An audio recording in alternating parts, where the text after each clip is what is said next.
Salut à tous. Est-ce que vous avez déjà entendu parler de Babylone? Je pense que oui. Je pense que c'est un terme que à peu près tout le monde connaît.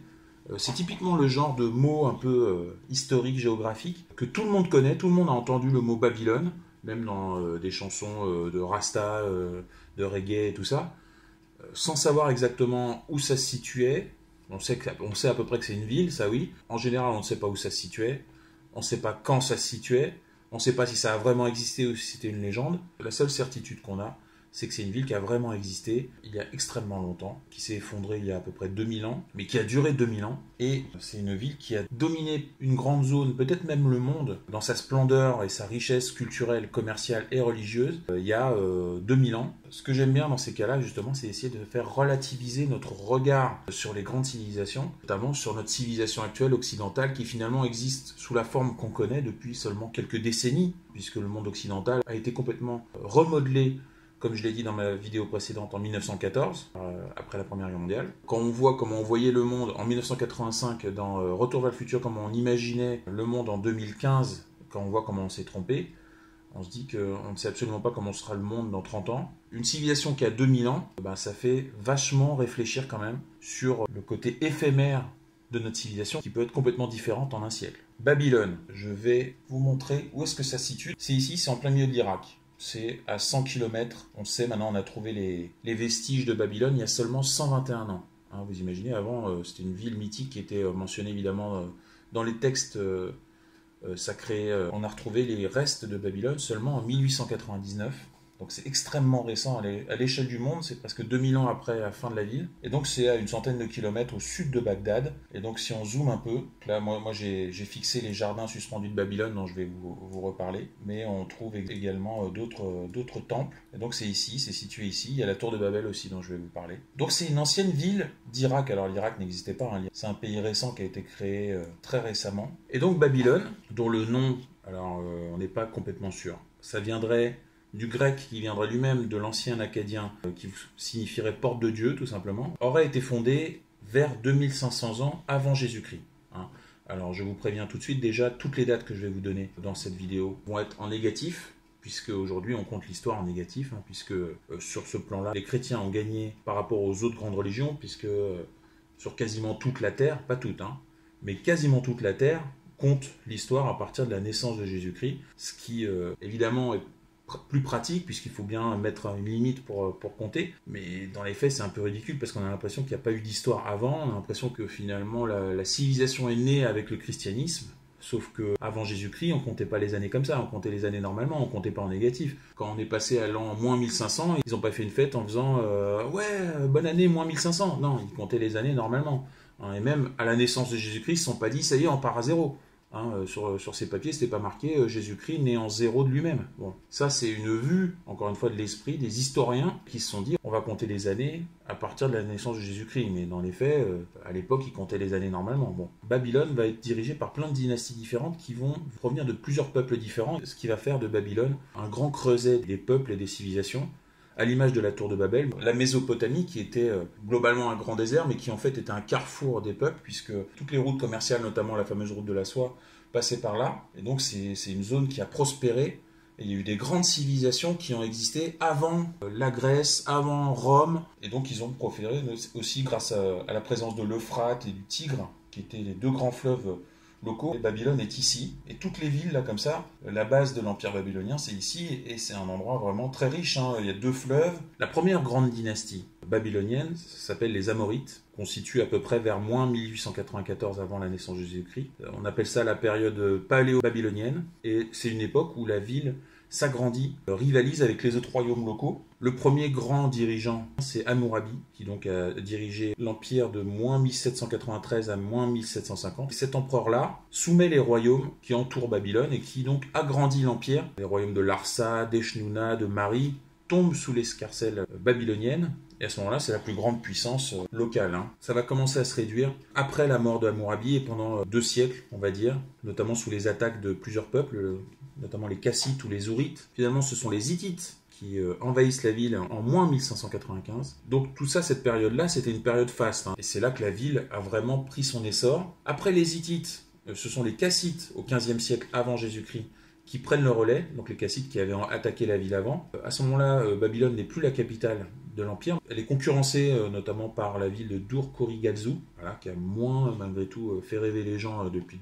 4000 ans. Mais ce n'est plus un centre politique, par contre, ça devient un centre religieux extrêmement important. Alors, je pense que vous le savez, en moins 1500 avant Jésus-Christ, la religion juive n'existait pas. Et donc, a fortiori, les deux autres religions qui sont venues de la religion juive, les chrétiens, puis les musulmans, n'existaient pas non plus. Il n'y avait pas les trois grandes religions monothéistes, elles n'existaient pas. Et donc le grand dieu de Babylone s'appelait Marduk, et il avait un grand temple qui s'appelait l'Ézigil, et il était pas très loin de la fameuse tour de Babel, le symbole de tous les peuples peuvent coopérer et coexister en un seul endroit. La ville ensuite, pendant cette période, sous la période des Kassites, est attaquée plusieurs fois par les Assyriens, mais ce sont finalement les Élamites qui vont conquérir la ville, puis qui seront chassés ensuite eux-mêmes. Les Élamites venaient d'une ville qui s'appelait Élam, tout simplement. Ensuite, ce sont les habitants d'une autre ville qui s'appelait Izine qui vont conquérir la ville en moins 1154. On appelle ça la dynastie d'Izine, tout simplement. Dans cette dynastie, il va y avoir un premier Nabuchodonosor. Donc, les amateurs de vin connaissent le terme. Nabuchodonosor, c'est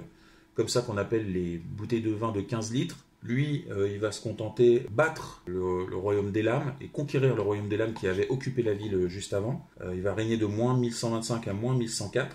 Il va aussi agrandir le royaume, mais c'est pas le plus connu des Nabuchodonosor, hein. Il va y en avoir deux principaux. Il agrandit le royaume. Il ramène même la statue de Marduk que les Élamites avaient piquée. Et à ce moment-là, la ville, avec le retour de la statue de Marduk, va devenir, plus qu'un centre religieux, ça va devenir une ville sainte, tout simplement. À la jointure des deux millénaires, le royaume subit de nombreuses attaques nomades, et aussi des guerres contre les Assyriens. Les Assyriens, c'est un autre grand empire local qui sera le grand ennemi de Babylone. Finalement, les Assyriens vont finir par prendre la ville, en moins 728. Donc c'est un autre peuple qui va à nouveau diriger la ville. Le problème, c'est que le peuple de Babylone a du mal à supporter ça et va se révolter. Et évidemment, ces révoltes, à l'époque, il n'y avait pas de flashball. La population va être massacrée, la ville va être presque détruite. Et les Assyriens vont remodeler la ville un peu comme ils voudront. Mais ils vont pas rester là très longtemps puisqu'ils seront ensuite chassés par les Babyloniens. Arrive à ce moment-là, entre moins 605 et moins 562, le Nabuchodonosor le plus connu des deux, le Nabuchodonosor II. C'est souvent le 2 le meilleur dans les trilogies. Bon, il n'y en a que deux. C'est l'apogée, la vraie apogée de Babylone. Elle domine le Proche-Orient. C'est l'empire néo-babylonien. Donc Babylone est ici. Donc ici, il y a toutes les villes autour, machin. L'empire va être tellement puissant sous Nabuchodonosor II qu'il va se développer jusqu'aux limites de l'Anatolie, donc la Turquie actuelle. Il va également aller jusqu'à l'Égypte, aux limites de l'empire perse. Le très puissant empire perse, on va en reparler. Nabuchodonosor qui va également ériger des monuments un peu mythiques. Donc la fameuse porte d'Ishtar, qui est encore debout aujourd'hui, qui a été reconstruite, qu'on voit dans le film Alexandre. Je vais parler d'Alexandre le Grand bientôt. Porte bleue monumentale, on rentrait dans la ville, ça devait être très impressionnant. On lui attribue aussi la construction des fameux jardins suspendus de Babylone, qui sont un peu mythiques, parce qu'on n'a toujours pas retrouvé leur emplacement exact. Sur la carte de Google Maps, il l'a situé à un endroit. En fait, dans les faits, on n'est absolument pas sûr qu'ils sont à cet endroit-là. On se demande même s'ils n'étaient pas à Ninive, une autre ville de l'Empire. On n'a pas retrouvé la trace, tout simplement. C'est quand même une des 7 merveilles du monde, les jardins suspendus de Babylone. Nabuchodonosor, qui est connu notamment parce qu'il est mentionné dans la Bible hébraïque, donc la future Torah, même dans l'Ancien Testament, notamment pour avoir détruit ici à Jérusalem le temple du roi Salomon. On va arriver à la dernière grande période de la ville où Babylone va être plusieurs fois envahie par des peuples différents qui viennent de plus loin, notamment par les Perses. Alors les Perses, ils viennent pas de très loin, ils sont ici les Perses. C'est le grand empire de l'époque, avant l'Empire romain, c'est un empire absolument immense qui a mené de nombreuses guerres après la conquête de Babylone contre les Grecs. Vous avez peut-être vu le film 300 sur la bataille des Thermopyles, où le peuple grec s'est uni pour contenir l'invasion des Perses, vont conquérir l'empire babylonien, et notamment Babylone, en moins 539 avant Jésus-Christ. Ça reste une ville importante, mais c'est plus la capitale, puisqu'ils ont déjà une capitale, les Perses, c'est Persépolis. La ville va rester perse pendant 2 siècles, jusqu'à l'effondrement de l'Empire perse, qui était, je vous le rappelle encore une fois, un empire absolument immense, et qui va disparaître en une bataille. Après avoir mené des guerres pendant des siècles contre les Grecs, ils vont être finalement détruits par un seul conquérant et en une seule bataille quasiment.